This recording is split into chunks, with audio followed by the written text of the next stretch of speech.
Welcome to my channel.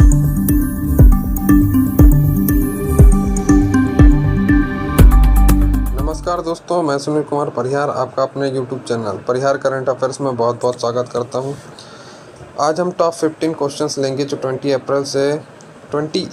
अप्रैल से 1 मई के बीच के हैं।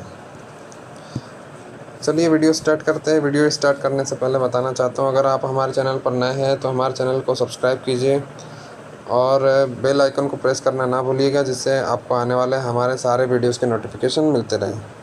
चलिए वीडियो स्टार्ट करते हैं। फर्स्ट क्वेश्चन, हाल ही में कौन सा उद्योग पहली बार भारत का टॉप एक्सपोर्ट एरिया बन गया है? यानी जो शीर्ष निर्यात क्षेत्र है तो वो बन गया है। तो कौन सा क्षेत्र है? तो ये विभाग है रसायन और पेट्रोकेमिकल्स, जैसे केमिकल्स एंड पेट्रोकेमिकल्स।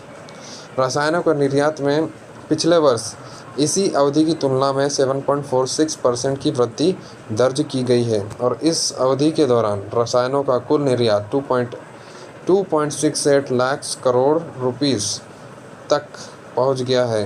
अभी केंद्रीय रसायन व उर्वरक मंत्री श्री सदानंद गौड़ा जी है। चलिए नेक्स्ट क्वेश्चन देखते हैं। हाल ही में किस राज्य सरकार ने जीवन शक्ति योजना शुरू की है? जीवन शक्ति योजना शुरू की गई है मध्य प्रदेश सरकार द्वारा। तो चलिए देखते हैं इसके बारे में क्या है इस योजना में।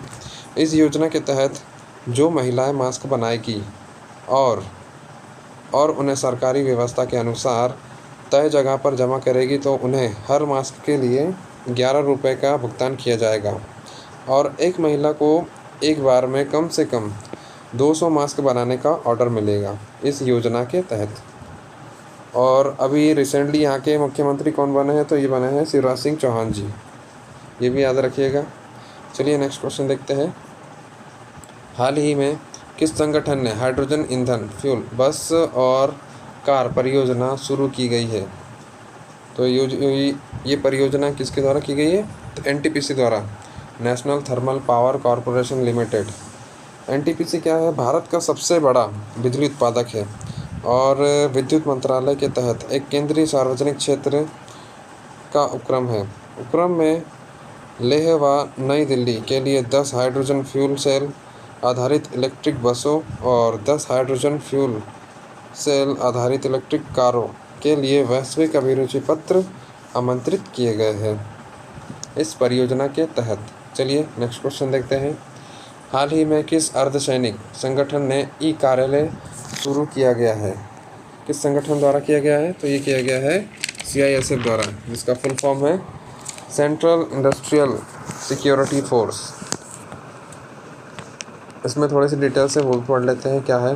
कोरोना वायरस के प्रसार को रोकने के लिए भौतिक स्पर्श यानी फिजिकली टच के बिना फाइलों और दस्तावेजों को ट्रांसफ़र करने के लिए केंद्रीय औद्योगिक सुरक्षा बल ने यहाँ कार्यालय ऐप लॉन्च किया गया है। चलिए नेक्स्ट क्वेश्चन देखते हैं। हाल ही में आवश्यक वस्तुओं को वितरित करने के लिए झारखंड सरकार ने कौन सा ऐप लॉन्च किया है? तो ये किया है झारखंड बाज़ार। इस ऐप से दैनिक ज़रूरतों की आवश्यक वस्तुओं का लाभ उठाने में लोगों की मदद करेगा और तथा सोशल डिस्टेंसिंग का पालन करने के लिए जनता को सहायता करेगा यह ऐप। चलिए नेक्स्ट क्वेश्चन देखते हैं। हाल ही में किस राज्य सरकार ने फार्मेसी ऐप लॉन्च किया है? तो ये किया है आंध्र प्रदेश सरकार ने यह ऐप लॉन्च किया है। स्वास्थ्य, चिकित्सा एवं परिवार कल्याण मंत्रालय ने मेडिकल दुकानों के मालिकों को निर्देश जारी किए हैं कि वे ऐसे ग्राहकों का नाम दर्ज करें जिनमें सर्दी, खांसी और बुखार के लक्षण दिखाई देते हैं या कोरोना वायरस होने के अपने प्रयासों के तहत सांस लेने जैसे संबंधित किसी भी प्रकार की बीमारी के लक्षण दिखते हैं, तो इस ऐप के द्वारा संपर्क करना ही इस फार्मेसी ऐप का लक्ष्य है। चलिए नेक्स्ट क्वेश्चन देखते हैं। हाल ही में कोविड-19 के लिए प्लाज्मा थेरेपी को सफलतापूर्वक लॉन्च करने वाला भारत का पहला हॉस्पिटल कौन सा है? तो ये कौन सा है? King George medical university. यह यूनिवर्सिटी उत्तर प्रदेश की राजधानी लखनऊ में है। प्लाज्मा थेरेपी की पहली खुराक 58 वर्षीय कोविड-19 रोगी को सफलतापूर्वक दी गई, जिसके तहत प्लाज्मा थेरेपी में कोविड-19 से ठीक हुए व्यक्ति का ब्लड, जो कि एंटीबॉडी में समृद्ध है, और अन्य गंभीर रूप से बीमार लोगों के इलाज के लिए यूज किया जाता है। चलिए नेक्स्ट क्वेश्चन देखते हैं। हाल ही में किस राज्य सरकार ने घर पर मेडिसिन के डिस्ट्रीब्यूशन के लिए धन्वंतरी योजना शुरू की है?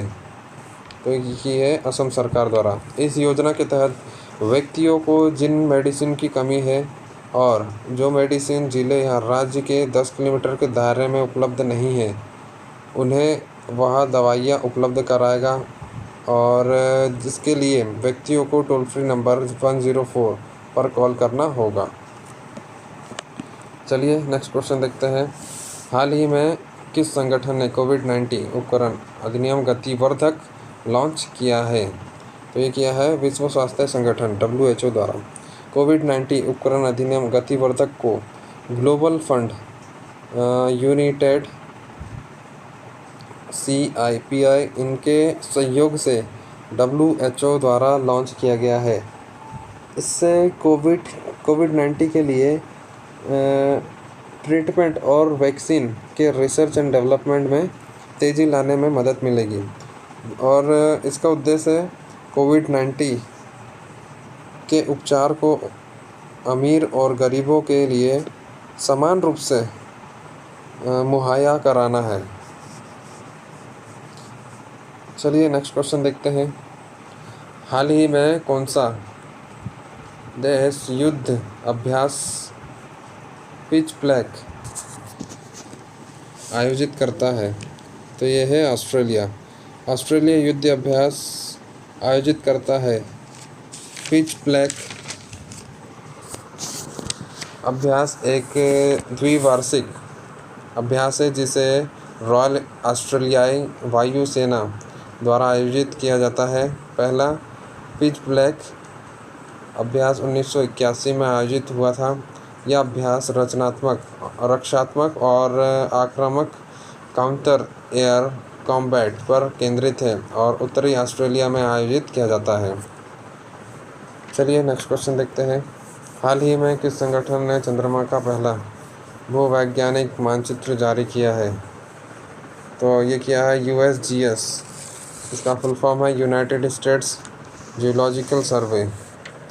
USGS ने वैज्ञानिक विवरणों के साथ चंद्रमा का पहला भूवैज्ञानिक मानचित्र जारी किया है। अपोलो युग मैप्स और उपग्रहों द्वारा एकत्र किए गए नवीनतम आंकड़ों का उपयोग करके मानचित्र बनाया गया है।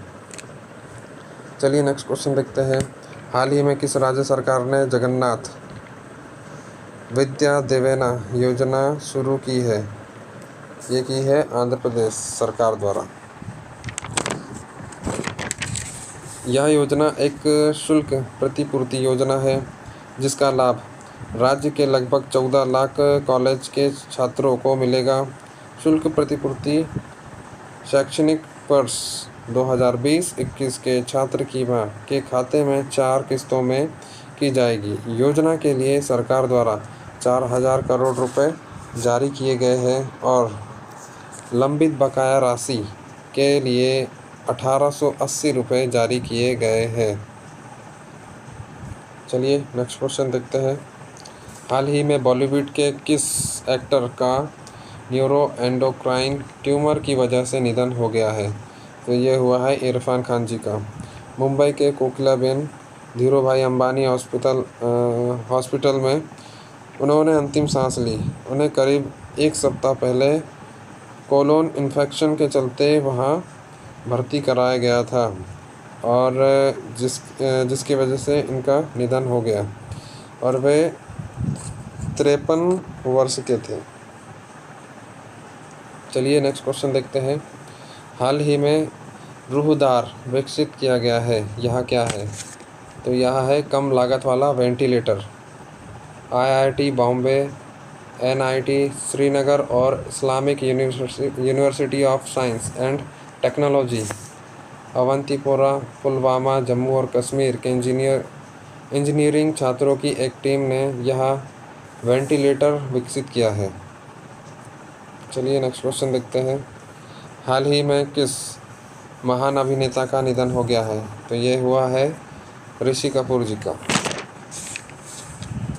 मुंबई के चेन रिलायंस फाउंडेशन हॉस्पिटल में इनका निधन हो गया है।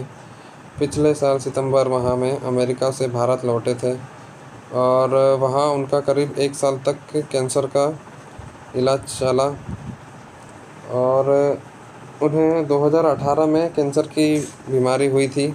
वे 67 वर्ष की आयु में उनका निधन हो गया और 30 अप्रैल 2020 को इनका निधन हुआ है। ये याद रखिएगा, ये क्वेश्चंस आने के चांसेस है। एक तो इरफान खान जी के बारे में और एक ऋषि कपूर जी के बारे में। ये 2 में से क्वेश्चंस आने के चांसेस है एग्ज़ाम्स में। चलिए दोस्तों, बहुत बहुत धन्यवाद, आपने मेरे वीडियो को पूरा देखा। आशा करता हूँ वीडियो आपको पसंद आया होगा।